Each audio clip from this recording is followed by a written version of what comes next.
Hey guys, tonight we begin with the brutal, absurd and very real world of medieval duels, where the phrase settling things like men meant risking death over a chicken, a spilled drink, or a badly aimed insult. So before you get comfortable, take a moment to like the video and subscribe, but only if you genuinely enjoy what I do here. And let me know in the comments where you're tuning in from and what time it is for you. It's always fascinating to see who's joining us from around the world. Now, dim the lights, maybe turn on a fan for that soft background hum, and let's ease into tonight's journey together. So, someone in your village accuses you of stealing their cow. Or maybe they say you insulted their honour, or worse, questioned their lineage. In medieval Europe, there were a few ways to handle this. Option 1. Talk it out like reasonable adults. That never happens. Option 2. Challenge them to a duel. Now we're talking. This is trial by combat, the preferred legal method of settling disputes when paperwork was scarce and tempers were not. The concept was noble in theory.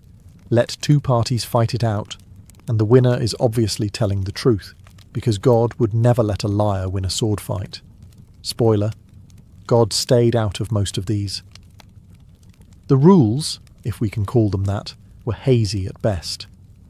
In some places, you were supposed to use the same weapon, swords, axes or clubs, depending on the social class and how fancy the occasion was. In others, it was less about standardization and more about enthusiasm. You could show up in a full suit of armor while your opponent had nothing but a boiled leather vest and optimism. The setting? Not quite the cinematic duel atop a misty cliff.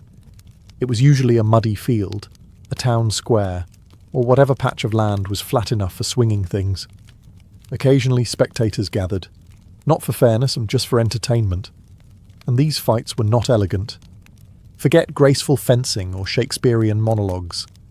Medieval duels were awkward, sweaty, and exhausting.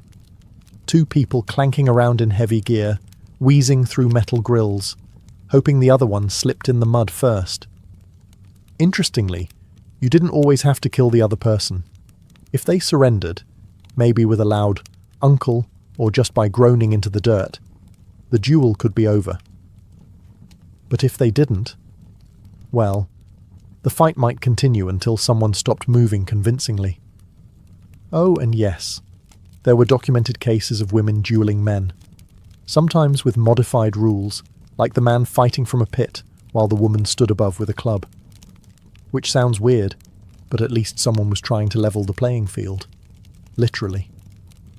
Let's rewind to the early medieval centuries, when legal systems were more of a polite suggestion and less of an actual framework.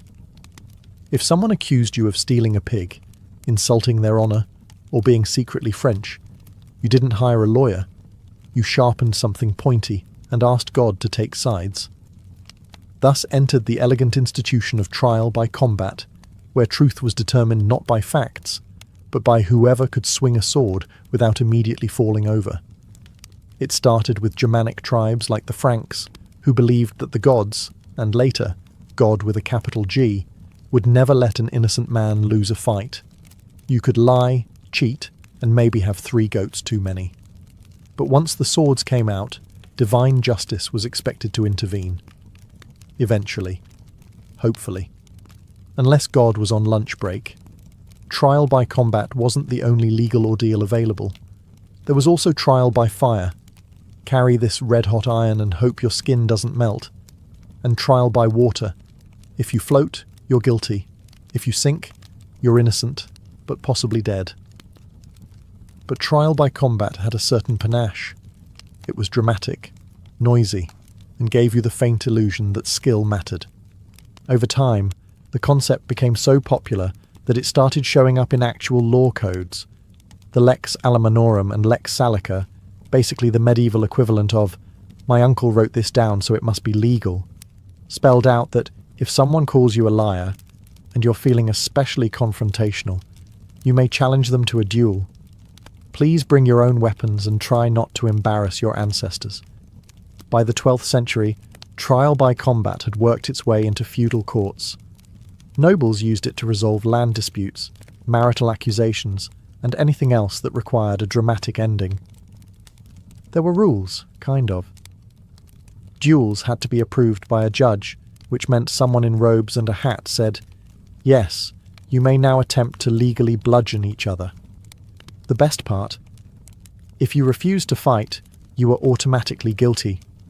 So your choices were pick up a weapon and pray for divine assistance, or go directly to jail. Or worse, back to peasant life. Picture a knight, majestic armour, flowing plume, eyes full of valour. Now picture that same knight gasping for air as he tries to wrestle another grown man out of a mud puddle while a squire holds their horse and pretends not to be emotionally scarred. Welcome to the world of knightly duels, where honour was on the line, but coordination was optional. Duels between knights were supposed to be refined affairs. The code of chivalry said you should fight with courage, fairness, and restraint. But once the helmets went on and visibility dropped to near zero, most of that went out the arrow slit. Suddenly, the fight turned into a loud, clunky slapfest between two armoured barrels. Before the match, both parties would declare their grievances. These ranged from, "You insulted my noble house," to, "Your dog looked at me weird." Judges or nobles oversaw the event, pretending this was all very dignified and not just professional grudge settling in metal pyjamas. Weapons were agreed upon, usually longswords, maces, or lances, though sometimes the choice felt more like whatever's lying around. Occasionally, combatants would even switch mid-fight, usually because they dropped their first weapon and panicked. Armour was customized to be duel-friendly. This meant extra plating around the important bits, head, chest, ego, and occasionally a spike or two thrown in for flair. Mobility, however, suffered. Watching two knights fight was like watching two overstuffed wardrobes fall down a staircase, loud, slow, and full of unexpected injuries. Despite what romantic paintings suggest, most of these duels didn't end with a swift, noble strike. They ended when one knight collapsed from exhaustion, or got pinned to the ground and politely bludgeoned into agreement. Sometimes one would shout, "I yield," through a mouthful of helmet, assuming anyone could hear him under all the wheezing and clanking. Winning a duel didn't always mean killing your opponent. In fact, killing them could be frowned upon, especially if the whole thing started over something trivial, like a misheard insult or a misplaced glove. No one wanted to explain to the king why Sir Geoffrey was now fertilizer. Not every duel was between nobles in gleaming armour. Sometimes justice needed to be served between two peasants arguing over something serious, like whose turn it was to use the only working plough, or who spilled whose beer 3 market days ago. And when you're a medieval peasant, your options for conflict resolution are 1. Shout, 2. Throw something, or 3. Duel with whatever's closest and vaguely sharp. Welcome to the world of peasant duels. Same rage, fewer resources. Unlike knights, peasants couldn't afford custom armour, fancy weapons, or an audience with the local lord. Most duels happened in fields, alleyways, or behind the alehouse, places already covered in mud, livestock droppings, and the occasional unconscious witness. It wasn't about spectacle. It was about pride, and maybe a chicken. The weapons, creative, pitchforks, hoes, sticks, kitchen knives, heavy rocks, soup ladles. If it could be lifted and swung with emotion, it qualified. Some even fought with farming tools still covered in yesterday's turnip. One fight reportedly ended when a man was struck with a wheel of cheese. That's not legend. That's just Tuesday. There were rarely formal rules. Most fights started spontaneously and ended when one man gave up, passed out, or wandered off out of boredom. Occasionally, a village elder or drunk uncle would serve as referee, a role that mostly involved shouting, "That's enough, lads," while holding a half-eaten apple. Despite the chaos, these duels weren't always frowned upon. In some communities, a good, clean brawl was seen as therapeutic, like a medieval form of counselling, except instead of talking about your feelings, you tried to dislocate someone's shoulder with a shovel. Of course, not all fights ended harmlessly. Occasionally, someone did get seriously injured or die, usually from a head wound or sheer embarrassment. That's when local authorities stepped in, to remind everyone that killing was generally discouraged unless pre-approved by a noble or god.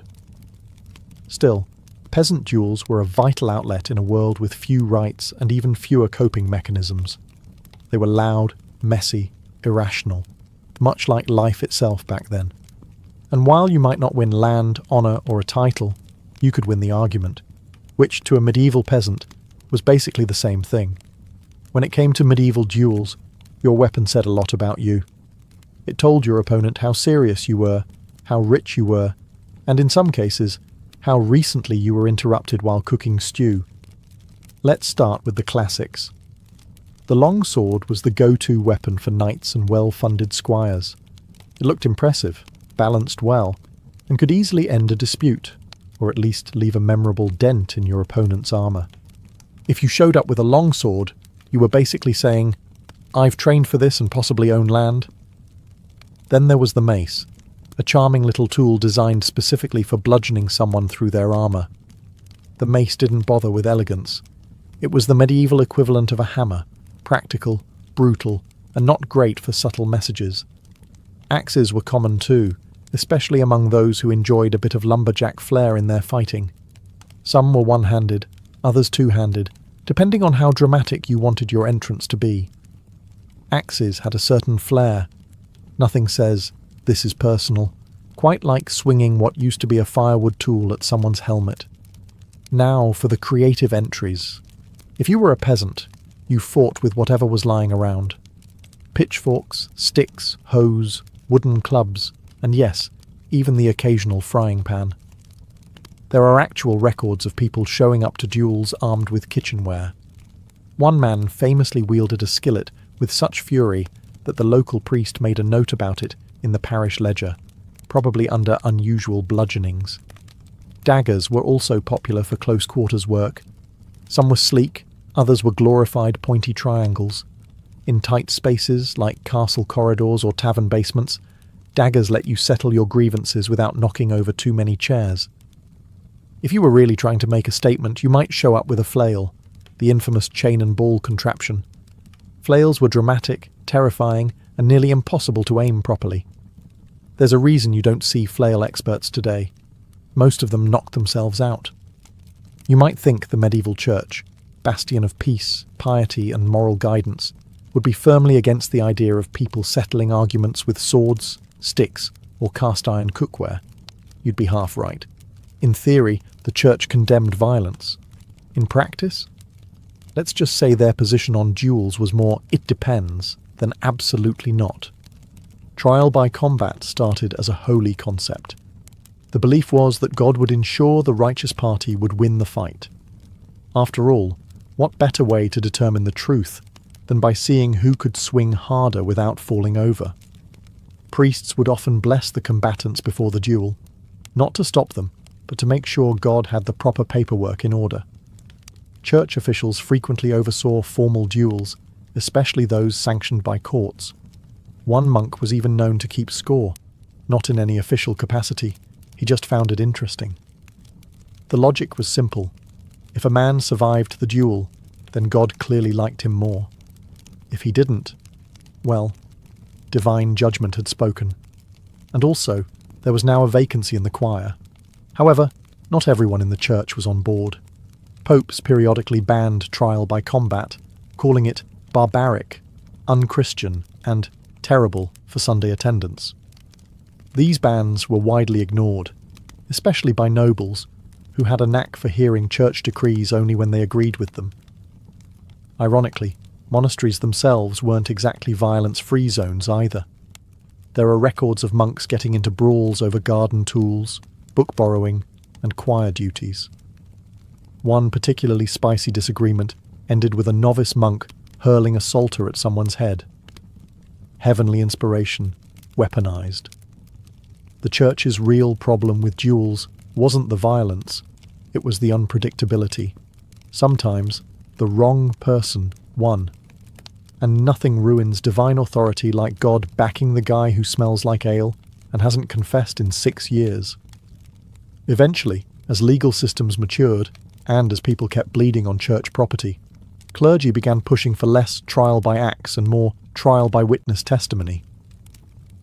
But in the meantime, the church kept a cautious distance, close enough to bless the fight, far enough not to get stabbed by accident. Because while forgiveness was eternal, the bruises were immediate. If you think medieval dueling was strictly a boys-only club, think again. Women, too, occasionally stepped into the ring, or the mud pit, or the cabbage field, and when they did, things got complicated. You see, medieval society had very specific ideas about women, delicate, modest, not ideally involved in public head injuries. But every so often, a woman had had enough, and the result was a duel that left both parties bruised, and the audience deeply confused. The most famous example comes from 14th century Germany, where local law actually allowed a woman to challenge a man, under one condition. The man had to stand in a hole, waist deep, with one arm tied behind his back. The woman, standing above ground, was given a club. He got one too, presumably to make it fair, though the whole thing feels more like a carnival game than a legal proceeding. And yet, it happened. More than once. Picture it. A man half buried in a pit, spinning in slow circles with a club, while a woman takes disciplined swings from above, pausing occasionally to adjust her apron. One German woodcut even shows a woman knocking a man flat, while a group of onlookers cheer in what can only be described as passive-aggressive amazement. These duels were rare, but they were legal. Women could also appoint a champion to fight in their name, usually a brother, cousin, or someone she hadn't annoyed recently. But if she fought for herself, that was taken seriously. No one was allowed to intervene. If you lost, you were guilty, and humiliated, probably both. Of course, dueling wasn't the only outlet for female rage. Feuds between women often played out in less organised ways. Poisonings, whispered accusations of witchcraft, and the occasional shoe-throwing incident at market. But every now and then, the system acknowledged that a woman had a right to settle things with a swing. These moments were awkward for medieval society. Women weren't supposed to be violent, assertive, or victorious. And yet here they were, club in hand, defending their reputation and rearranging someone's shoulder in the process. You may think medieval duels couldn't get more absurd, and then someone puts a pig on trial. Yes, really. In a world where legal systems were held together with Latin, duct tape, and divine assumption, animals were occasionally treated as legal persons, which meant they could be accused of crimes and punished, and in some cases, challenged to a duel. Let's be clear, most animal duels were not formal fights. They were more like executions with paperwork. If a pig bit a child, or a rooster crowed suspiciously at the wrong hour, they could be arrested, sometimes even dressed in tiny clothes, because nothing says justice like humiliating livestock before sentencing them to death. But occasionally, things escalated into genuine confrontation. In France, one particularly surreal 15th century event involved a man dueling a dog. The dog had allegedly attacked his master and then somehow fled to a monastery for sanctuary, because apparently this was an option. The duel was held in a public arena. The man wore full armour. The dog wore fur. The dog won. The crowd cheered. And no, we don't know how the man explained that to his descendants. Then there's the case of trained war animals, horses, mastiffs, even the occasional bear, being pitted against criminals in mock combat displays. These weren't really duels in the legal sense, but they were public and violent, and someone always lost, usually the guy not covered in fur and teeth. Why all this? Well, in the medieval mind, the world was a carefully balanced moral order. If a person could sin, so could a pig. If a man could stand trial, why not a goat? And if justice involved violence, then anything with limbs was fair game. Was this justice? Not exactly. Was it symbolic? Apparently. Was it weird? Absolutely. These cases are rare. But they weren't satire. They're documented in court records, drawn in medieval manuscripts, and discussed in serious theological debates. Somewhere, a monk once had to decide whether a donkey was acting under demonic influence or just having a bad Tuesday. Of all the ways medieval people tried to prove a point with sharp objects, jousting, or dueling on horseback, was arguably the most theatrical. It was part sport, part ritual, part "I hope my helmet fits," and entirely based on the idea that two men charging at each other with lances would somehow reveal the truth. Jousting was mostly the domain of knights. You needed a horse, armour, a squire or two, and the kind of financial stability that let you risk spinal injury for entertainment. In other words, not your average village lad with a shovel and a grudge. The format was simple. Two knights rode at each other from opposite ends of a tilt, a long wooden barrier, and tried to knock each other off using long, heavy lances. The goal was to hit your opponent squarely, ideally breaking your lance dramatically while staying upright. The secondary goal was to not fall off your horse like a sack of mail. Despite the pageantry, it was still a duel, and people got hurt. Concussions, broken bones, and the occasional impalement were part of the fun. One knight even got a splintered lance tip lodged through his eye and into his brain. He rode another 100 feet before falling off. Because medieval dignity demanded you finish your round before collapsing, there were rules, lots of them. You could only aim for certain parts of the body. Killing someone wasn't encouraged, but also not entirely discouraged, depending on the audience. And your horse had to be trained, armoured, and preferably not in a bad mood. Some duels on horseback weren't for sport, though. In certain disputes, especially among nobles, mounted combat was a genuine method of settling legal matters. Think courtroom drama, but with hooves and significantly more screaming. Of course, not everyone was graceful. Horses panicked, riders dropped lances. Occasionally, someone forgot to lower their visor and got a face full of wood. The spectacle might have looked noble, but most jousts ended with someone being helped off the field by a team of worried squires and one deeply judgmental stable boy. Somewhere between law, blood sport, and accidental theatre, duels quietly evolved into one of medieval Europe's favourite pastimes. Because if there's one thing the medieval crowd loved more than miracle plays and public executions, it was two angry men hitting each other in the name of honour while everyone else chewed on roasted turnips.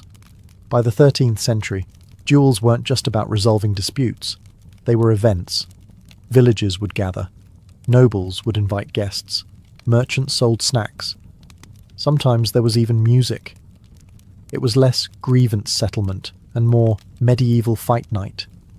Duels drew all social classes, from peasants standing in the mud to lords in velvet trying not to look too excited. Clergymen were there too, officially to pray, unofficially to place bets. After all, God moves in mysterious ways, but sometimes he moves in favour of the guy with the better footwork.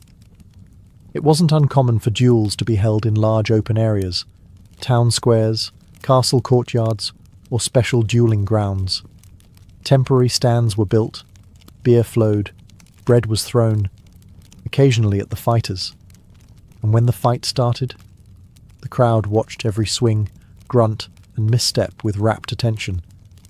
A clean hit drew cheers, a dramatic tumble got gasps, and if someone lost a finger, well, you'd better believe that story lived on in taverns for the next 6 winters.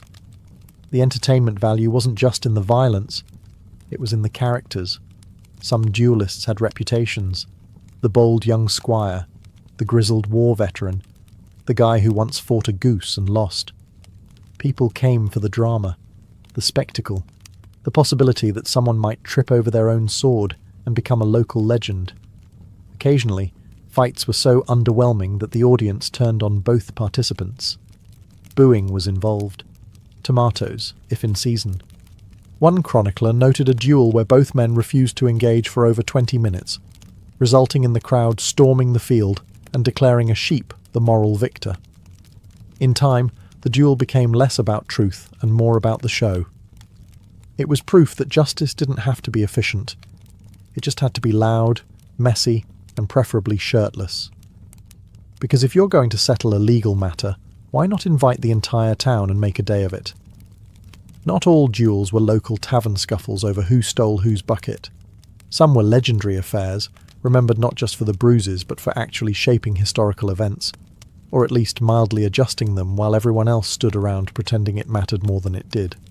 Take the 1386 duel between Jean de Carouge and Jacques Legris, arguably the most famous trial by combat in French history. Carouges accused Legris of a rather serious crime, assaulting his wife, and when the courts couldn't figure it out, they did what any reasonable legal system would, gave both men sharp weapons and told them to let God sort it out. The duel was public, royal sanctioned, and attended by King Charles VI himself, who, by all accounts, was far too excited about it. Thousands came to watch. Horses were mounted, lances were broken, armour was dented, and in the end, Carouges killed Legris, which legally meant his wife was telling the truth. That's how truth worked back then. Whoever lived longer was clearly the honest one. The event was so significant that it inspired books, films, and one very nervous change to French law shortly afterward.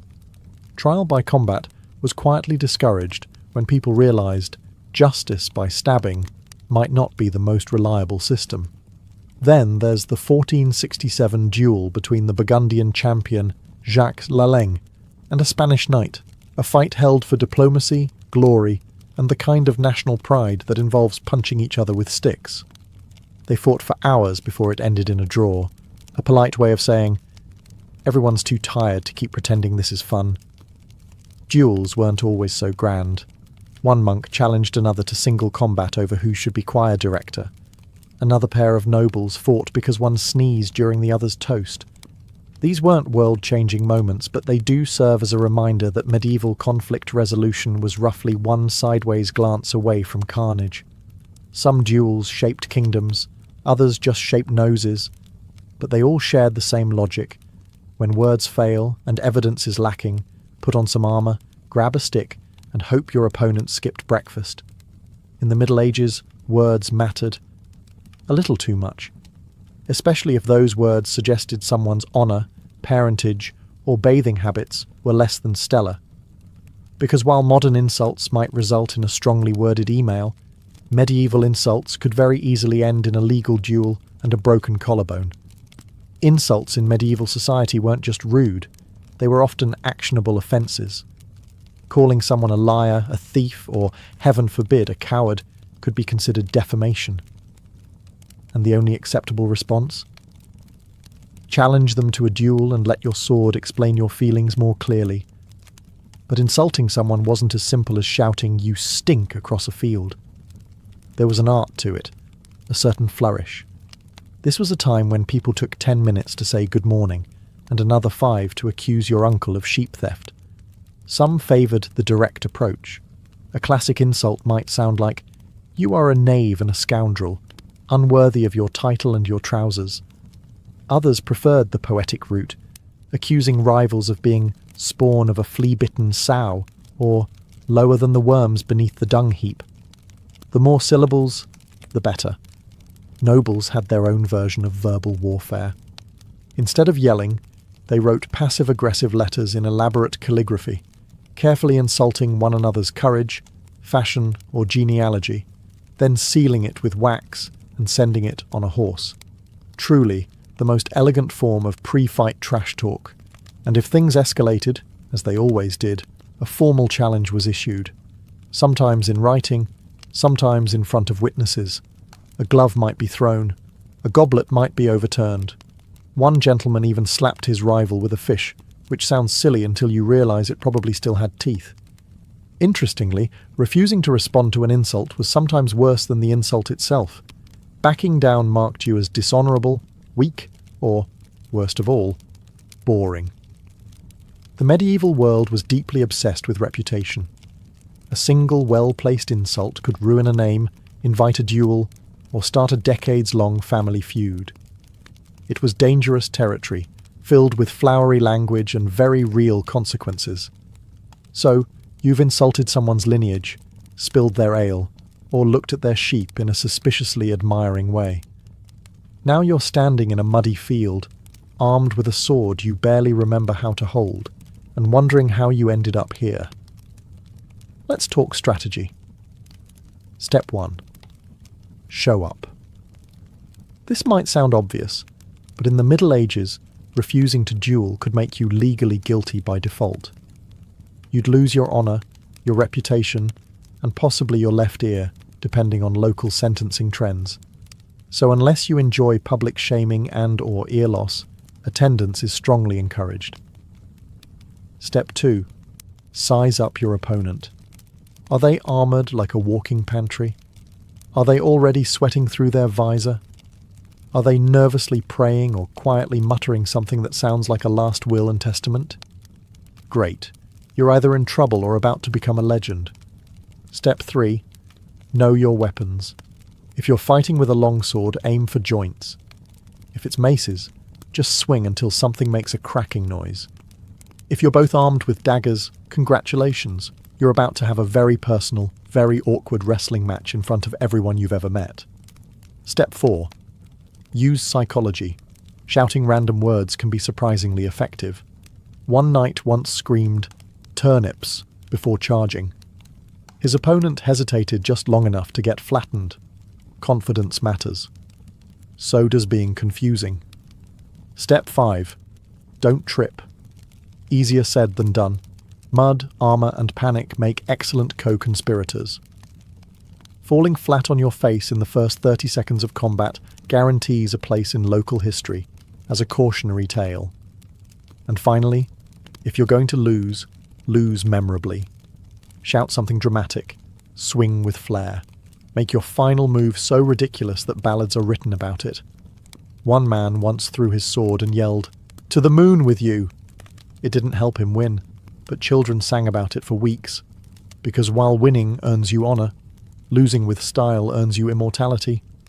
Or at least a few exaggerated stories at the tavern. In the end, dueling wasn't just about victory. It was about pride, performance, and giving the audience something to talk about. Preferably not your funeral.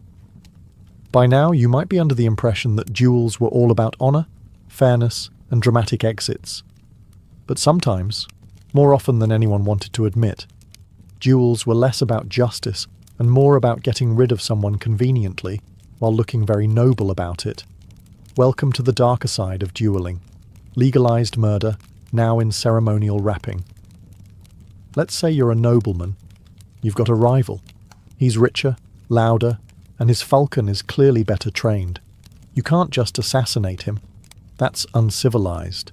So instead, you provoke him into a duel. Maybe you insult his wife's embroidery. Maybe you accuse him of watering down his wine. Eventually, he gets mad enough to challenge you, or you challenge him. Either way, someone's not coming back from this, and it's all perfectly legal. Because here's the thing. In many places and time periods, duels were state-approved outlets for homicide. As long as you followed the protocol, issued a challenge, had a witness, said something vaguely about honour, you could beat a man to death in public and everyone would just nod solemnly and say, "Ah yes, justice." This system was especially popular when inconvenient people needed to disappear with plausible deniability. Rival claim to your land? Duel. Political opponent gaining too much favour? Duel. That one baron who keeps asking questions about where all the tax money went? Definitely duel. And if you lost the duel? Well, too bad. You're dead and therefore obviously guilty. If you won? Congratulations. You're alive, innocent, and probably got to keep the other guy's horse. Some duelists took things further by hiring professional champions to fight on their behalf, basically outsourcing your honour to someone with better biceps. If the hired muscle happened to kill the opponent quickly and dramatically, even better. Less mess, more applause. Of course, this all worked best if the duel looked official. You needed the robes, the oaths, the pre-fight prayers. That way, when someone's head came off, everyone could agree it was a tragic but righteous conclusion. Not just another Tuesday with extra blood. Because in the Middle Ages, murder was still illegal, unless you called it a duel. Like many things from the Middle Ages, plague masks, leech-based medicine, and the belief that bathing was suspicious, dueling eventually lost its shine. By the late medieval period and into the Renaissance, duels began to fade from public life. Not because people stopped being petty, violent, or easily offended, but because society started inventing slightly less ridiculous ways to solve problems, like evidence and courts, and the idea that maybe we shouldn't settle arguments by hitting each other with sharp objects in front of a priest. The rise of centralized governments played a big role. Kings, emperors, and whoever was shouting loudest in parliament didn't love the idea of private citizens settling grievances with sword fights. Too messy, too public, and occasionally someone important lost. That was awkward for everyone. Also, as legal systems matured, the church finally followed through on centuries of vague disapproval. They began cracking down on trial by combat with actual consequences, like excommunication, which was basically the medieval version of getting blocked by God. There was also the small problem of logistics. Dueling took time, gear, horses, armor, and a crowd willing to stand around for hours while two men slowly bled into a cabbage patch. Not exactly efficient. Especially when judges realized they could just ask questions, examine documents, and come to a conclusion that didn't require anyone to lose a kneecap. By the 16th century, dueling had largely transitioned into a gentleman's sport. Less muddy, more fashionable. Pistols replaced swords. Rules became more elaborate. And while it was still a good way to get yourself dramatically killed, at least you were doing it in tights and with excellent posture. Eventually, even that wore out its welcome. Laws were passed, public sentiment shifted, and duels moved from respectable legal action to weird thing your uncle did once in college. Today, trial by combat is mostly confined to historical reenactments, obscure legal debates, and that one guy online insisting it's still legal in Idaho. And so, the medieval duel died as it lived, loudly, dramatically, and slightly confused about what it was supposed to accomplish. In the medieval countryside, where physicians were rare and hospitals even rarer, the peasant healer stood as the first and often only line of defense against illness. These healers, usually women, were deeply rooted in their communities. They were not formally trained, but their knowledge came from tradition, observation, and oral transmission passed down through generations. Their remedies were crafted from the natural world: plants, roots, flowers, and minerals found in the fields and woods surrounding the village. A healer's home often doubled as her practice. Inside, bundles of herbs hung from the rafters, drying in the smoke of the hearth. Shelves were lined with jars of crushed bark, animal fats, beeswax, and oils. She might prepare a compress of comfrey to reduce swelling or boil willow bark to ease pain, long before anyone understood that it contained salicin, a precursor to modern aspirin. Remedies were experimental but guided by centuries of inherited wisdom. Spirituality and belief played an inseparable role in healing. Illness was not always seen as a purely physical condition. It could be the result of sin, a curse, or malevolent spirits. Healers would recite blessings or prayers alongside their treatments. Some used incantations, charms, or ritual gestures to protect the soul as well as the body. Healing, in this sense, was holistic, tending to the person's physical pain and spiritual unrest simultaneously. Despite their value, peasant healers walked a fine line. Their knowledge was respected and sought after, but it could also arouse suspicion. In times of misfortune, such as a failed harvest or sudden death, the community's gratitude could quickly turn into fear. A woman who healed with herbs could easily be accused of witchcraft if her remedies failed, or if her behavior was perceived as odd or secretive. Nonetheless, for the average villager, the healer was indispensable. She delivered babies, mended broken bones, soothed fevers, and comforted the dying. Her presence offered hope in a world with limited options. While her cures may not always have worked by modern standards, They represented a blend of empirical observation, faith, and a deep understanding of the natural world. In an age of uncertainty, the peasant healer was a symbol of resilience and care.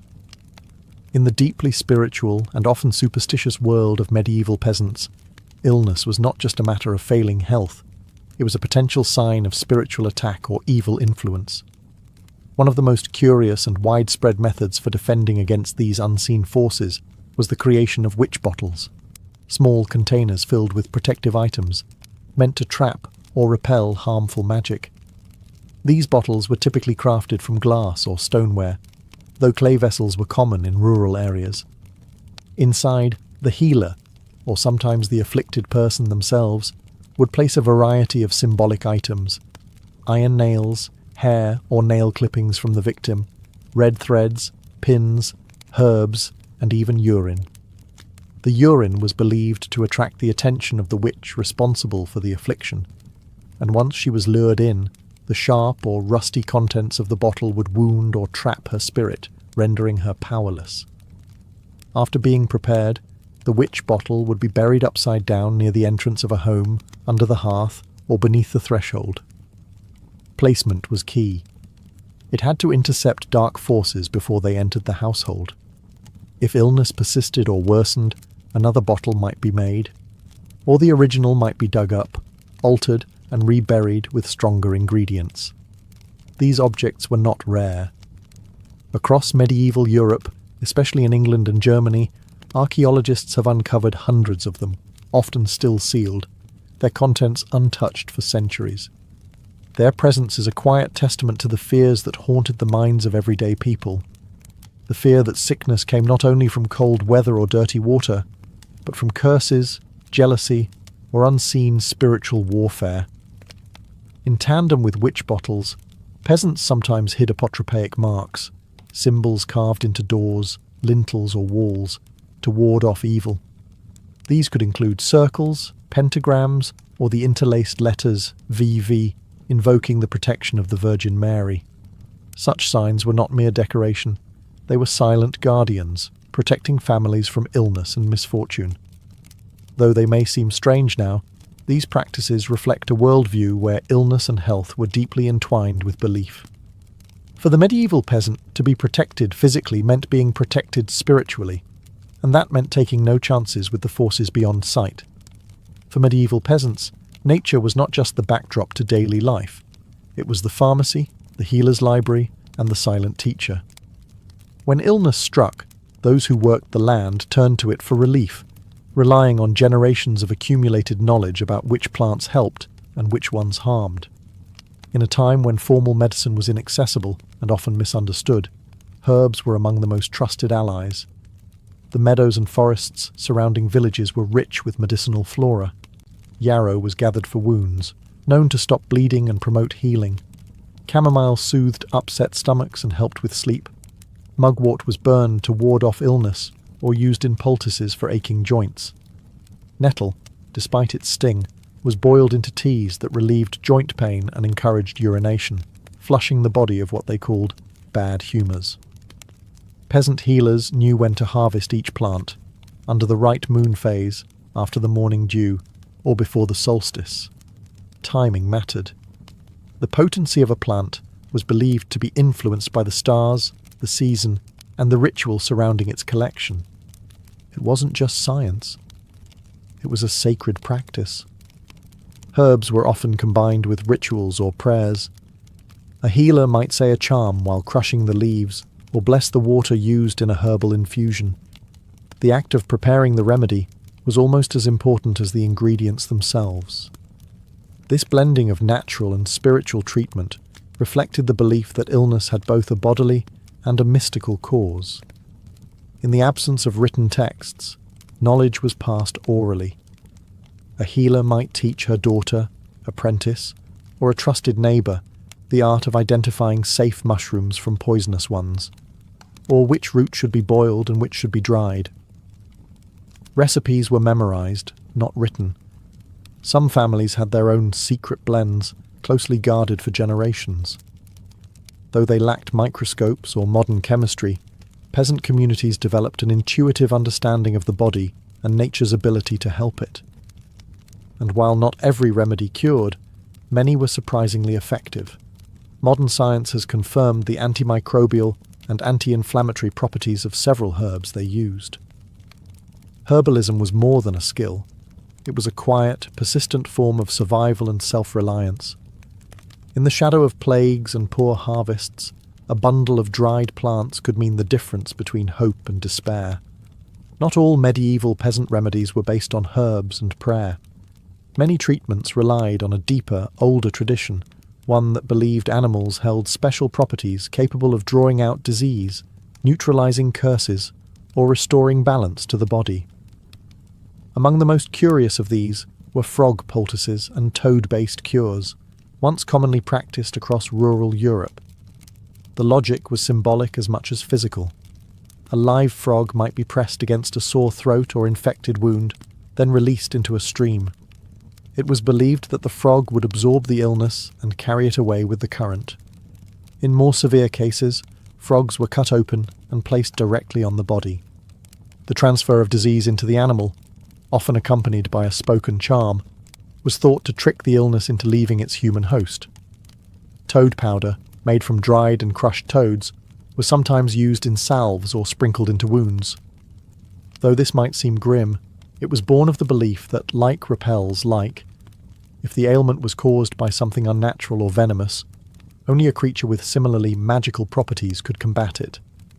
Beyond frogs and toads, snakes, mice, and even spiders had their place in folk medicine. Spider webs, for example, were used to bind wounds and promote clotting, something modern science now acknowledges as mildly effective due to the presence of vitamin K in the silk. Mice boiled in milk were fed to children with persistent coughs. Snake skins were worn around the neck as talismans against fever. These treatments weren't random. They were embedded in a worldview where disease was seen as something external, something that could be transferred, expelled, or warded off using symbolic replacements. In a time when infections could spread rapidly and treatment options were limited, even the most unorthodox cure was worth trying. Animals were also believed to offer clues to a person's health. If a dog refused to lie near someone, or if a cat avoided a child's bed, it was a sign that death might be near. Conversely, a bird tapping at the window could mean recovery, or in some cases, divine warning. In the absence of certainty, peasants trusted the signs nature gave them. Their world was filled with quiet rituals, small gestures, and the enduring hope that somewhere within the body of a frog, a cure might be hiding. In medieval peasant life, the sky was not merely a source of light and weather. It was a guiding force that influenced everything from planting crops to treating disease. Health was thought to rise and fall in rhythm with the movements of the moon, the stars, and the changing heavens. To heal the body, one first had to understand the sky. The moon, in particular, was considered a powerful agent in the body's balance. Many healers believed that bleeding a patient or applying a remedy at the wrong time in the lunar cycle could do more harm than good. Treatments were carefully timed with the waxing or waning moon. A waxing moon, growing toward fullness, was associated with strength and regeneration, making it ideal for taking medicines to build vitality. A waning moon, on the other hand, was linked with purification, best suited for purging illness or extracting bad humours. This celestial logic extended to surgeries, births, and even the cutting of hair or nails. Doing these things when the moon was in the wrong sign was thought to bring bad luck or delayed healing. The body, like the land, was seen as a vessel tuned to nature's rhythms, and the moon was its clock. Beyond the moon, astrology played a subtle but persistent role. Though full horoscopic readings were more the domain of the educated elite, peasants were often aware of basic star signs and planetary influences. A healer might consult an almanac, or rely on local law to determine when Mars was ascendant, often avoided for bloodletting due to its fiery and violent nature, or when Venus, associated with moisture and fertility, could favour healing. The zodiac man, a popular illustration found in medieval calendars and manuscripts, showed which parts of the body were ruled by which zodiac sign. Aries ruled the head, Taurus the neck, and so on. Healers might use this figure to decide when and where to treat a patient, or whether to wait until the stars were better aligned. While today such ideas may seem distant, for the medieval peasant they provided order in a world of uncertainty. The sky was not just distant decoration. It was a living map of invisible forces, offering structure, guidance, and hope. To watch the heavens was to seek healing not just from nature, but from the very rhythm of the universe itself. In a world where sickness could strike without warning and medicine was uncertain, medieval peasants often turned to the divine. Healing, for many, came not from herbs or stars, but from the blessings of the saints. Their bones, clothing, or even a piece of their coffin were believed to hold miraculous powers. These sacred items, relics, were at the centre of spiritual healing, offering hope when all earthly remedies had failed. Relics were kept in churches, monasteries, and sometimes even in private homes of the nobility. Pilgrims travelled long distances to visit shrines said to house the remains of saints known for healing. St. Thomas Becket's blood, St. Cuthbert's incorrupt body, and a piece of St. Catherine's finger were all sought after. Simply touching these relics, or even standing in their presence, was believed to bring healing to the faithful. In local parishes, more modest relics, such as a drop of oil from a saint's lamp or a scrap of cloth that had touched a shrine, were sometimes made available to peasants. Priests would bless the sick using these relics, or the items might be placed on the afflicted area of the body during prayer. The belief was not in the object itself, but in the spiritual power it carried through divine association. Often, peasants would also light candles to a specific saint, pray novenas, or make offerings in the hope of healing. Saint Sebastian was invoked during times of plague, Saint Apollonia for toothaches, and Saint Roch for wounds and pestilence. These connections were not random. They reflected both the saint's life and the miracles they were believed to have performed after death.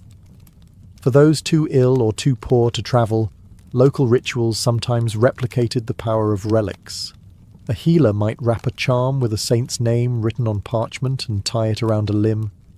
If no relic was available, even invoking the saint's name in a whispered prayer could bring comfort. While science was still centuries away from providing clear explanations for illness, the veneration of relics offered peasants something equally powerful: faith. In a harsh world, to believe that a higher force cared for the suffering brought strength, and sometimes, according to many, it brought healing. In medieval peasant life, words carried power, not just in prayers or church rituals, but in the whispered charms and softly spoken incantations used to guard against sickness and misfortune.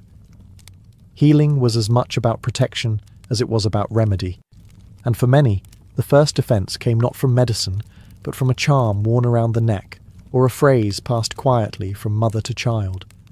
Charms could take many forms. Some were written words, inscribed in Latin or the local dialect on parchment or wood, then folded and worn in a small pouch close to the body. Others were spoken aloud, repeated a specific number of times, often 3 or 7, sacred numbers in both folk belief and Christian tradition. The phrases might call upon God, saints, angels, or nature spirits, depending on the healer's background and local customs. Talismans were physical objects believed to hold protective power. They could be as simple as a wolf's tooth, a stone with a natural hole, or a coin blessed at a shrine. A popular belief held that if you carried an object struck by lightning, it would protect you from illness caused by evil air or spiritual harm. Iron, too, was thought to repel malevolent forces. Nails driven into doorways, or tiny iron knives tucked beneath pillows, were used to keep sickness at bay. Children and newborns were often given extra protection. A cord with blessed beads, a scrap of St. John's wort, or a wax figure of a saint might be sewn into their clothing or hung over their cradle. Illness in children was often blamed on the evil eye or malicious spirits, and charms were seen as essential to keep such forces away. Not all charms were public. Some were deeply private, passed down within families and never spoken aloud to strangers. To reveal the words was believed to lessen their power. In many villages, the healer's reputation rested as much on these secret charms as on her knowledge of herbs. Though we might now classify such objects as superstition, they represented a profound belief in the invisible web of forces that surrounded daily life. For the medieval peasant, healing was not just a response to illness. It was a lifelong act of guarding the soul and body with every means available. While much of medieval healing took place within homes or through individual remedies, the rhythm of the village year also provided opportunities for communal rituals and seasonal cures. These events blurred the line between medicine, religion, and tradition. They were collective moments where the entire community participated in seeking protection, renewal, and healing, both physical and spiritual. The changing of seasons was considered a vulnerable time for the body and spirit. Transitions like spring equinox, harvest, or midwinter were believed to weaken the natural defenses of the body, making people more susceptible to illness. To counteract this, villagers would participate in rituals designed to cleanse the body or ward off harmful forces for the coming months. One common practice was the burning of herbs during seasonal festivals, particularly mugwort, juniper, and wormwood. The smoke was believed to purify homes and protect inhabitants from disease. Families would walk through the smoke, pass their children through it, or even wave it over livestock. This wasn't simply symbolic, it was a deeply rooted belief in the protective essence of nature. In some regions, holy wells or sacred springs were visited during certain feast days. People would drink or bathe in the waters, believed to be blessed by saints or touched by divine power. Stones were placed near the water's edge as offerings, or strips of cloth, called clunkies, were tied to nearby trees while prayers were whispered.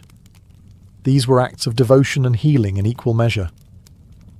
Feast days of healing saints, such as St. Blaise, known for protecting throats, or St. Hildegard, associated with health and herbal knowledge, were marked by special masses and blessings. Sick members of the community might receive holy water or be anointed with oil during these times. In some villages, entire households would walk around the parish boundaries, reciting protective prayers to safeguard their land from disease and misfortune, a tradition known as beating the bounds. These communal acts helped reinforce both spiritual protection and social cohesion. When sickness was a constant threat, healing wasn't only an individual pursuit, it was something to be shared, celebrated, and safeguarded together. In a world where survival often depended on the strength of the village, these rituals offered a powerful reminder that health, like faith, was something best nurtured in community. In the world of medieval peasants, healing was never just a question of survival. It was also a delicate dance between what was accepted by the church and what risked being condemned as heresy. For all their reliance on charms, herbs, relics, and prayers, peasants also lived in fear that stepping too far outside accepted norms might invite accusations of witchcraft. This fear was not unfounded. Many village healers, particularly women, found themselves caught between reverence and suspicion. A woman who could ease childbirth or cure fevers might be praised one year and denounced the next. If a recovery failed, or if a neighbour's cow died soon after a remedy was given, whispers could grow into charges. Misfortune had to have a reason, and when it struck, the healer's power became a convenient target.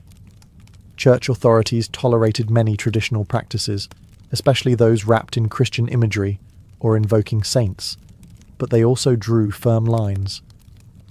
Astrology, invocations to unknown spirits, and the use of secret words or symbols were viewed with increasing suspicion. Healing that did not rely explicitly on divine intercession risked being labelled as a cult. The line between folk medicine and forbidden magic was not clearly defined, and it often shifted with the politics of the time. Witch trials, while not yet at their later peak, did occur in the later Middle Ages. Healers were sometimes accused of having made pacts with dark forces or using their knowledge to curse rather than cure. Some were subjected to questioning, public penance, or worse. Others simply faded into silence, choosing to no longer share their remedies out of fear. And yet, despite these dangers, folk healing endured. Communities still turned to their local wise women and herbalists, still tied ribbons at sacred springs, and still buried witch bottles beneath their doorsteps. Faith and fear coexisted. The church might warn against superstition, but the cry of a feverish child or the spread of illness across a field of labourers made people reach for whatever hope they had. In this fragile balance between heaven and earth, between accepted belief and forbidden knowledge, medieval peasants navigated the mystery of illness with courage. Healing was never just about the body. It was about survival, trust, and belief in a world where the unseen shaped everything. The plague doctor mask remains one of the most haunting symbols of pre-modern medicine. With its elongated beak, dark round eyes, and waxed cloak, it has become a visual shorthand for the terror and mystery surrounding the Black Death. Today, it's often used in horror films, costumes, and dark art. But in its own time, the mask was not intended to frighten. It was, instead, a desperate attempt at protection, both physical and spiritual, in a world that had no clear understanding of contagion. The mask first emerged in the 17th century, though the Black Death itself had devastated Europe centuries earlier in the 14th century. By the time the beaked mask came into use, physicians had begun to develop more structured theories about disease transmission, though many of these ideas were still deeply flawed. Chief among them was the concept of miasma, the belief that diseases were spread by bad air, foul-smelling and invisible vapours that could enter the body through the nose and mouth. To counter this, plague doctors wore masks filled with aromatic substances. The beak was not a stylistic choice, but a functional one. It created space for a small chamber to hold herbs, spices, dried flowers, and sometimes even vinegar-soaked cloth. Common ingredients included lavender, mint, camphor, and cloves, anything believed to purify the air or drive away the invisible poison. The lenses in the eyes were often made of glass, sealed to prevent contaminated air from reaching the eyes. The rest of the outfit was equally intentional. A long waxed coat, gloves, boots, and a staff, which allowed the doctor to examine patients without touching them directly. To those who saw the mask approaching, it often meant death was near. These doctors visited the sick, marked homes under quarantine, and recorded death tolls. They were not miracle workers, but their presence was a grim reassurance that someone still dared to enter the homes of the afflicted. Far from a theatrical costume, the plague doctor's mask was a product of fear, hope, and the limits of contemporary knowledge. It represented the best efforts of early medicine to face an enemy it could barely comprehend, a mask made not for vanity, but for survival. The image of the plague doctor, robed in black with a beaked mask and staff in hand, didn't appear until centuries after the Black Death first tore through Europe in the 14th century. The earliest mentions of such doctors in uniform appear during later outbreaks, especially in 17th century Italy and France. By this time, cities had begun appointing official plague doctors, physicians paid by municipalities to treat the infected, record the dead, and oversee public health measures. These men were not always the most skilled or experienced doctors. In fact, many were young, poorly trained, or foreign practitioners willing to take on the deadly work that others avoided. The job was high risk and often thankless, but in some cases it offered steady pay or career advancement. For poorer cities and remote regions, even minimal medical presence was considered better than none. The plague doctor uniform was formalised in 1619 by Charles de Lorme, personal physician to several French royals. He designed it to protect the wearer from miasma, the supposed poisonous air that was believed to carry disease. The outfit included a full-length waxed coat, leather gloves, leggings, boots, and a wide-brimmed hat. It was topped off with the now infamous beaked mask and a cane used to examine patients from a distance. The role of the plague doctor was grim. They were tasked with entering quarantined homes, inspecting the sick and dying, administering basic remedies, and keeping meticulous records of infections and deaths. In some areas, they also performed autopsies or helped enforce quarantine measures, ensuring no one left infected zones without permission. Despite their official titles, many plague doctors had little ability to cure the disease. Treatments were rudimentary at best: bloodletting, herbal tinctures, vinegar washes, and purging. Most relied on prevention and documentation rather than recovery. Still, their presence represented an effort, however limited, to respond to a terrifying and mysterious threat. As the plague continued to ravage communities, the Doctor in Black became a familiar and deeply unsettling figure. To those watching from their windows, the arrival of a plague doctor was a sign that illness had already taken root.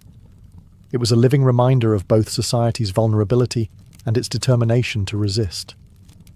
At the core of the plague doctor's mask was the belief in protection through scent and purification. The long beak was not ornamental. It was designed to create space for aromatic substances, thought to cleanse the air before it reached the lungs. In an age without microscopes or knowledge of bacteria, disease was widely believed to travel through miasma, or bad air. This theory shaped much of medieval and early modern medical thinking, and the beaked mask was its most iconic application. The beak typically contained a mixture of dried herbs, flowers, and resins. Some of the most common ingredients included lavender, rose petals, mint, cloves, myrrh, cinnamon, and camphor. These were not chosen at random. Many were associated with cleanliness, sanctity, or strong pleasant smells that might counteract foul odours. Others, like vinegar-soaked sponges or juniper berries, were believed to carry antiseptic properties, though this understanding was purely observational and lacked a scientific basis. These ingredients were tightly packed into the curved beak of the mask, which acted like a primitive air filter. Some doctors changed the contents daily. Others adjusted them according to the symptoms they encountered, or the severity of the local outbreak. The idea was that by breathing in purified air, the doctor could avoid infection. The reality, however, was more complicated. While it's easy to dismiss this practice as misguided, it's important to recognize its logic within the context of the time. The miasma theory, though flawed, was based on consistent observation. Foul smells often accompanied disease and decay. In many cities, death followed where the stench was strongest. The mask, therefore, was both a medical tool and a form of psychological armour, a barrier against a terrifying and invisible enemy. In some cases, these herbal mixtures may have provided minor relief. Certain herbs, like clove and thyme, do have antimicrobial properties. Others may have helped soothe the doctor's nerves or mask the overwhelming stench of death. But the beak was never truly a barrier to infection. It was a hopeful gesture in the face of overwhelming uncertainty. Despite its limitations, the beaked mask remains one of the earliest examples of protective gear in medical history. It marked a shift, however small, toward the idea that disease could be blocked, contained, or controlled through human effort. While the beaked mask is the most recognizable part of the plague doctor's attire, it was only one component of a carefully constructed uniform designed to protect the physician from exposure. Every element, from the hat to the boots, served a specific purpose rooted in the prevailing theories of disease transmission, especially the belief that illness could spread through touch and corrupted air. Plague doctors wore a long, waxed cloak made of leather or heavy canvas, often coated in animal fat or wax to repel bodily fluids. The cloak covered the body from neck to ankle and was sometimes sealed at the sleeves to prevent contamination from reaching the skin. Underneath, multiple layers of fabric provided insulation and a further barrier. Thick gloves protected the hands, while tall leather boots shielded the legs and feet from contaminated surfaces. Covering the head was a wide-brimmed hat, often made of stiff material or leather. This hat not only completed the look, but also served to distinguish plague doctors from the general public, a necessary feature in a time of fear and chaos. The hat identified the wearer as a medical official, allowing them access to quarantined zones and patient households. Perhaps the most overlooked part of the uniform was the staff. Usually made of wood and measuring several feet in length, the staff allowed the doctor to maintain physical distance. It was used to lift the clothing of patients, examine wounds, check for signs of life, or even signal instructions to those nearby. In some cases, it served as a symbol of authority, helping doctors enforce quarantine measures or clear a path through crowds. The full ensemble, when worn together, created a complete physical barrier between the doctor and the outside world. Though its effectiveness against disease transmission was limited, since the real culprits, fleas and bacteria, were unknown, the uniform did offer a level of psychological reassurance, both to doctors and the communities they served. In the midst of widespread panic, the uniform established order and protocol, creating the appearance of control in the face of an invisible threat. It also marked a turning point in medical history. The beginning of personal protective equipment, centuries before the germ theory of disease would finally rewrite the rules of medicine. Though plague doctors were often portrayed as figures of authority and knowledge, the reality of their medical practices was far more uncertain. Without an understanding of bacteria or viruses, treatments were based on humoral theory, miasma, and long-standing medical traditions inherited from classical antiquity. As a result, much of what plague doctors prescribed was experimental, symbolic, or rooted in hope rather than science. The most common medical explanation for illness at the time was the theory of the four humours: blood, phlegm, yellow bile, and black bile. Disease was believed to occur when these fluids were imbalanced, so many treatments focused on restoring equilibrium. This led to the widespread use of bloodletting, either through the application of leeches or the cutting of veins. Patients were also given emetics to induce vomiting or laxatives to purge the system. Herbal remedies played a significant role. Doctors and healers turned to plants such as angelica, sage, rosemary and garlic, believed to possess purifying or strengthening properties. These herbs were prepared as infusions, poultices, or powders, and administered orally or applied directly to swellings. Some patients were instructed to drink vinegar and rosewater, while others burned herbs in their homes to cleanse the air. Infected swellings, known as buboes, were sometimes lanced and drained, though this procedure often led to secondary infections. Another common method was to place a pigeon or toad on the buboes, under the belief that the animal would draw out the poison. In extreme cases, hot irons were applied to the sores, a desperate and painful attempt to cauterize the disease. Treatments varied not only by region, but also by the status of the patient. Wealthier individuals might receive more attention and a wider range of remedies, while the poor were often left with basic interventions or prayer. Despite these efforts, recovery was rare once the plague had taken hold. Most of the treatments offered limited or no real benefit, and many may have even hastened death. Still, the work of plague doctors represented an early attempt at organized public health response. Their presence gave structure to chaos and embodied the belief, however imperfect, that something could be done in the face of overwhelming loss. As plague swept through towns and cities, the primary goal of authorities was not just to treat the sick, but to prevent the disease from spreading further. This led to the development of early public health strategies, and at the heart of them was quarantine. The word itself comes from the Italian 40 giorni, meaning 40 days, a reference to the period ships were required to remain anchored outside ports before passengers and cargo could enter. Plague doctors often played a direct role in enforcing quarantine measures. They inspected the sick, identified houses with infections, and ordered the sealing of buildings. A marked house, sometimes with a painted red cross or a warning nailed to the door, was a sign that no one inside was allowed to leave. Food and supplies would be passed through windows, if at all. These households became islands within their own communities, surrounded by silence and fear. Entire neighborhoods could be cordoned off. City gates were locked, and travel between regions was heavily restricted. In Venice, one of the first official quarantine stations, or lazarettos, was established on an island in the lagoon. Those showing symptoms, or even suspected of exposure, were relocated there to await recovery or death. Plague doctors were sometimes stationed in lazarettos themselves, tasked with monitoring patients and documenting deaths. Their records became essential not only for tracking the spread of disease, but also for understanding its patterns, however little they truly understood its cause. Many doctors fell ill themselves.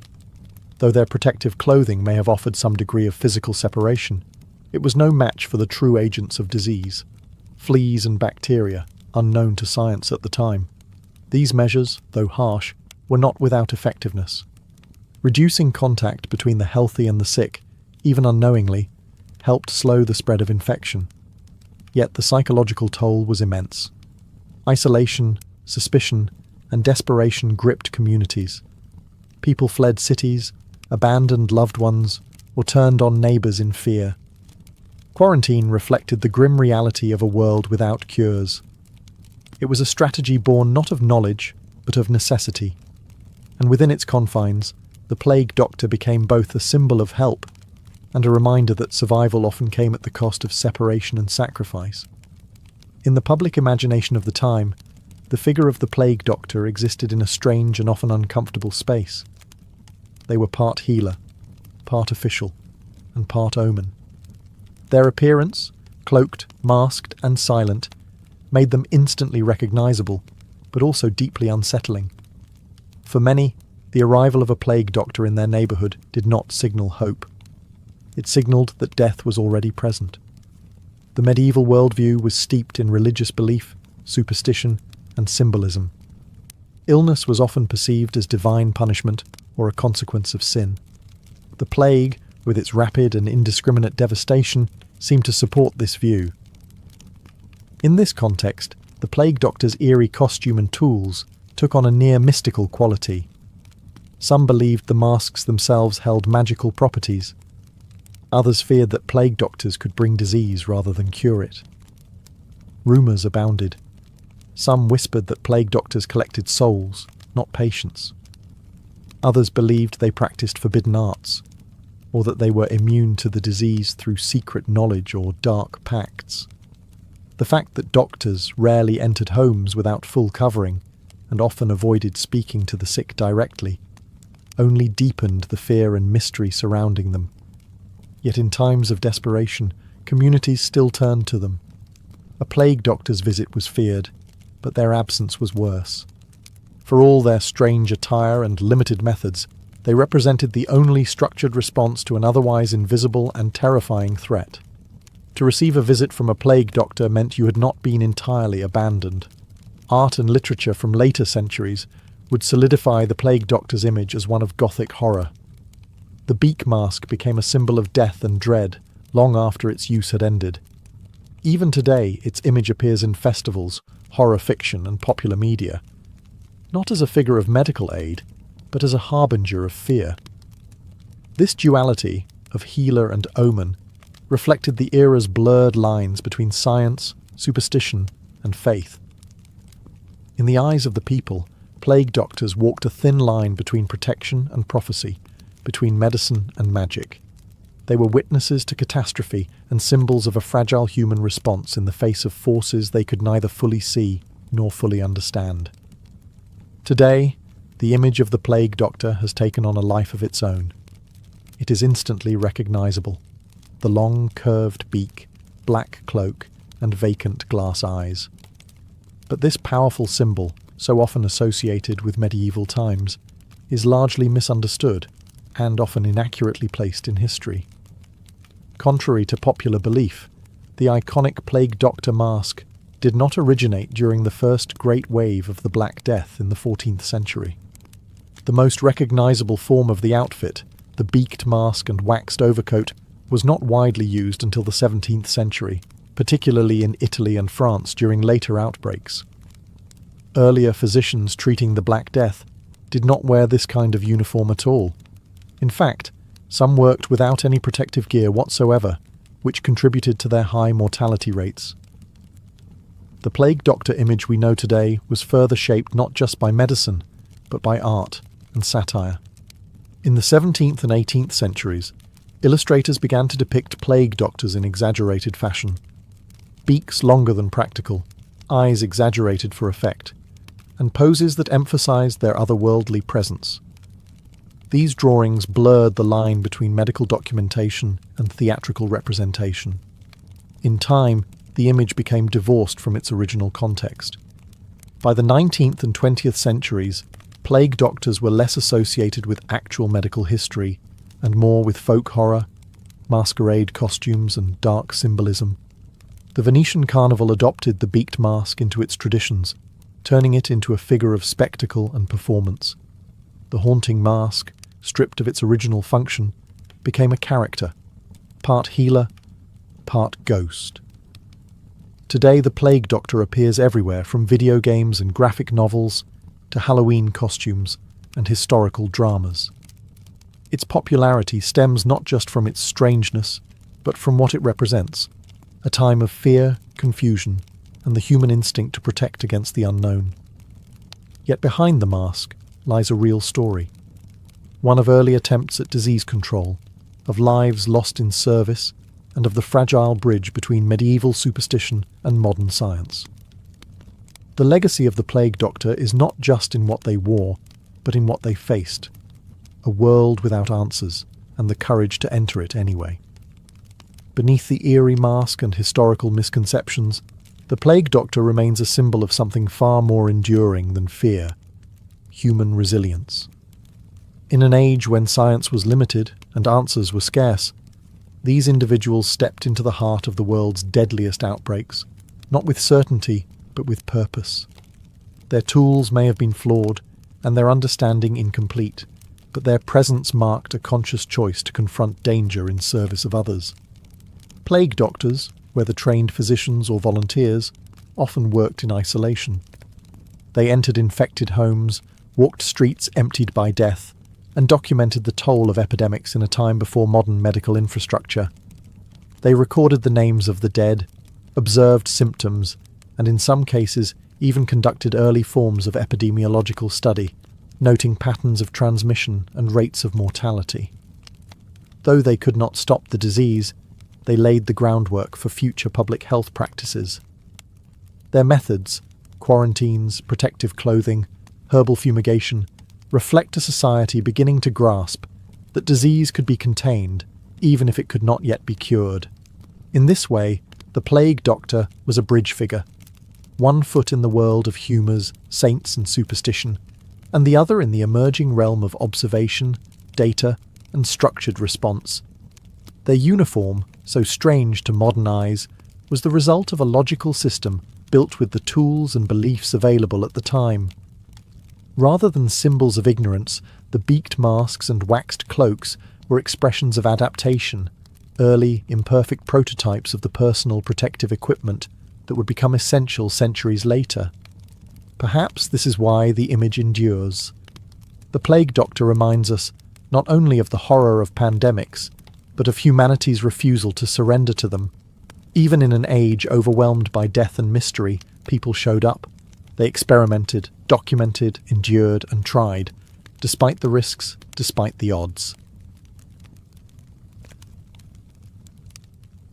Isabella of France entered the world in the year 1295, born into one of the most powerful dynasties in Europe. She was the daughter of Philip IV, King of France, and Queen Joan of Navarre.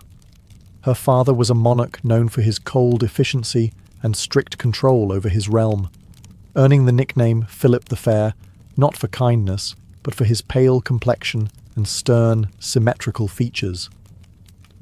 Isabella's childhood was shaped by courtly formality, dynastic expectation, and the subtle warfare of diplomacy. Raised at the Capetian court, Isabella received an education befitting a royal daughter. She was trained not only in languages, piety, and etiquette, but also in statecraft. She learned early that her life would not be her own. It would be a tool of alliance, a piece on a much larger political chessboard. That opportunity arrived early. By the time she was 12 years old, Isabella was betrothed to Edward II of England, heir to the Plantagenet throne. This union was no romantic pairing. It was a strategic move to calm tensions between France and England after years of territorial disputes and rival claims. The marriage, sealed in 1302, was meant to secure peace. Instead, it would eventually ignite one of the most dramatic chapters in English royal history. Isabella left France and crossed the Channel to marry Edward in 1308. Though still a young girl, she entered the English court with poise and dignity, but she quickly found herself in a hostile environment. Edward II was not the ruler her father had expected. He was politically inexperienced, emotionally distant, and completely devoted to his male favourite, Piers Gaveston. Isabella, though young, recognised immediately that she had been set aside. In the early years of her marriage, Isabella played the dutiful queen. She bore children, including the future Edward III, and performed her ceremonial duties. But beneath the surface she was watching, learning, and waiting. Her intelligence, political instinct, and loyalty to her French lineage would one day drive her to challenge the English throne itself. Isabella's story was not one of quiet obedience. From the beginning it was clear. This was a queen born not to be ruled, but to rule. In the early years of Isabella's queenship, her position was more symbolic than influential. Despite her royal blood and her marriage to the King of England, Isabella was largely marginalised at court. Her husband, Edward II, was openly infatuated with his favourite, Piers Gaveston, a charismatic and ambitious nobleman. Their relationship, though never formally defined, was clearly more than political. Edward lavished titles and gifts upon Gaveston, at times at the expense of Isabella herself. This public favouritism humiliated Isabella. Gaveston was granted precedence over the Queen at official events, and her own household expenses were sometimes neglected while her husband funded his companion's indulgences. To many in the English nobility, this behaviour was not only offensive, it was dangerous. They viewed Gaveston as a corrupting influence on the king, and Isabella's growing isolation as a potential liability. Yet Isabella did not act rashly. She observed. She waited. Though still a teenager, she understood court politics and the value of patience. Her royal lineage gave her quiet influence. Her father, Philip IV, remained a powerful presence across the Channel. When English nobles finally forced Edward to exile Gaveston in 1308, it was partly through appeals to Isabella's injured dignity. But Edward soon brought Gaveston back, igniting further conflict. The tension reached its peak in 1312, when a group of nobles captured and executed Gaveston without royal approval. Though Edward mourned his friend, Isabella's status began to improve. The court had learned that unchecked royal favouritism could fracture the realm, and Isabella emerged from the crisis as a more central figure. Over the next decade, however, Edward repeated his mistakes. After Gaveston's death, he turned to new favourites, the Despencer family, particularly Hugh Despencer the Younger. The cycle of favouritism, resentment, and political instability resumed. Isabella, once again pushed aside, watched the realm spiral into conflict. But this time, she would not remain silent. Isabella had learned from the court's betrayals and her husband's weaknesses. She was no longer the quiet girl from France. She was a mother, a queen, and a strategist. And she was beginning to understand the full extent of her influence, not just in England, but across Europe. What began as exclusion was about to become revolution. By the year 1325, Isabella's marriage had become a battleground. Her relationship with Edward II had long deteriorated, and his continued devotion to Hugh Despencer the Younger had pushed the kingdom to the brink of rebellion. The Despensers were not merely royal favourites, they were power brokers, enriching themselves while punishing the king's enemies. Nobles were disinherited, executions were carried out, and entire families lived in fear of Despencer vengeance. Isabella, like many, had been stripped of her lands and influence. In a decisive moment, Isabella left England for France under the pretense of a diplomatic mission. Her brother, Charles IV, now sat on the French throne after the deaths of their older siblings. Charles had his own quarrels with Edward over territory in Gascony, and Isabella was tasked with smoothing relations. But once she arrived, she refused to return. What had begun as a royal errand transformed into self-exile, and a calculated move toward resistance. Isabella took a bold and unprecedented step. She refused to return to England while Hugh Despenser remained in power. She claimed that she feared for her life, citing the tyranny of the Despensers and her husband's indifference. Her refusal was a scandal, but it was also a masterstroke. For the first time, a queen consort was openly opposing a reigning king, and gaining allies as she did so. While in France, Isabella struck up a powerful alliance with Roger Mortimer, an English noble who had fled Edward's wrath. Their connection was initially political, but soon became personal.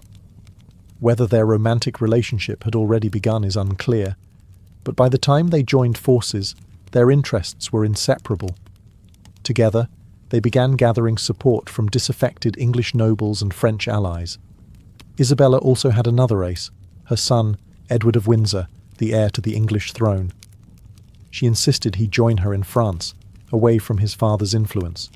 The boy's presence gave her legitimacy. She was not simply a disgruntled queen. She was the mother of the future king, acting to protect the crown from tyranny.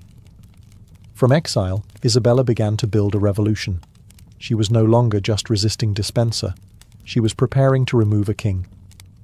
By the autumn of 1326, Isabella of France had transformed from an exiled queen into a political force, preparing to overthrow the King of England. With Roger Mortimer at her side, she secured financial backing, troops from sympathetic French nobles, and promises of support from disaffected English lords. At the centre of their cause stood young Edward of Windsor, her son, and the rightful heir to the throne. His presence gave the entire campaign a veneer of legitimacy. It was a mother restoring the crown to its proper future, not simply a queen taking revenge. In 1327, Isabella and Mortimer launched their invasion, landing on the Suffolk coast with only a modest army. But what they lacked in numbers, they made up for in momentum. As they advanced, they encountered little resistance. The English people, weary of Despenser tyranny and royal mismanagement, welcomed them. Nobles and knights defected in droves. The political tides had shifted, and Isabella's gamble had paid off. Edward II, abandoned by many of his supporters, fled westward with Hugh Despenser. But their retreat was short-lived. They were captured by forces loyal to Isabella near Neath in Wales. The king was imprisoned, and Hugh Despenser the Younger was put on trial for treason. His execution was swift and brutal, intended to signal the end of a corrupt era. With the Despensers removed and Edward under guard, Isabella faced a difficult question: what to do with a living king? Though deposition was rare, it was not without precedent. In January of 1327, Edward II was formally forced to abdicate in favour of his son, now Edward III, a boy of just 14. The coronation was carried out with dignity, but it was clear who held the real power. Isabella ruled as regent alongside Mortimer, governing England in the young king's name. It was an extraordinary turn. A woman who had once been sidelined and humiliated now held the reins of an entire kingdom. But victory brought its own dangers. Power, once seized, must be maintained. And while Isabella had overthrown one king, she now found herself facing the expectations and scrutiny of an entire realm. Following the abdication of Edward II, Isabella of France emerged as the most powerful political figure in England. Although her son, Edward III, had been crowned king, he was still a boy. Isabella ruled as regent, sharing authority with her close ally and companion, Roger Mortimer. Together, they exercised royal power with a level of control that rivaled monarchs in all but title. Initially, Isabella's regency was well received. The removal of the Despensers brought relief to the nobility and commoners alike, and the promise of stability under her leadership offered hope. She enacted reforms, reversed unlawful seizures of land, and restored titles to those who had been disinherited under Edward II's rule. Her early decisions appeared measured and just, earning her considerable goodwill. But as time went on, criticism began to surface. Mortimer, now made Earl of March, amassed significant wealth and influence. He took over royal castles, received lavish grants of land, and behaved increasingly like a king in all but name. Many began to see in Mortimer the very same unchecked favouritism that had plagued Edward II's reign. Isabella, once seen as a symbol of justice, was now accused of indulgence and excess. She retained many of the lands and riches confiscated from former allies of her husband. Lavish expenditures and generous gifts to French relatives stoked resentment, especially during a time when the kingdom was still recovering from war and political unrest. Compounding the tension was the awkward presence of the deposed king.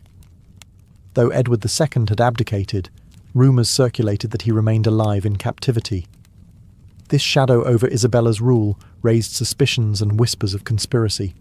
Her legitimacy, once rooted in justice, now rested on the fragile edge of public perception. To make matters more complex, Edward III was growing older and watching carefully. The boy king, now nearing adulthood, began to recognise the extent of Mortimer's power and his own mother's reliance on her companion.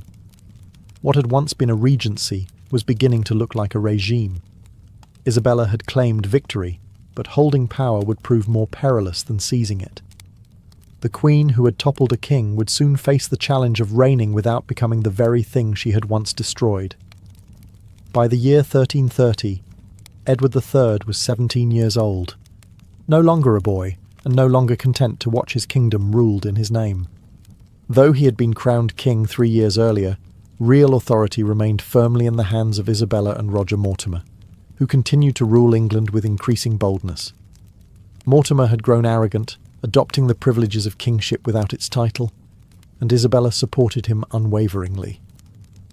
But both failed to recognise how quickly the tide was turning. The nobility, once grateful for the removal of the dispensers, now viewed Mortimer with suspicion and disdain. His accumulation of wealth and land, his harsh treatment of political rivals, and his central role in foreign and domestic policy made him many enemies. Behind the scenes, young Edward began to gather support from those who wished to see Mortimer's influence ended, and the king assume full power at last.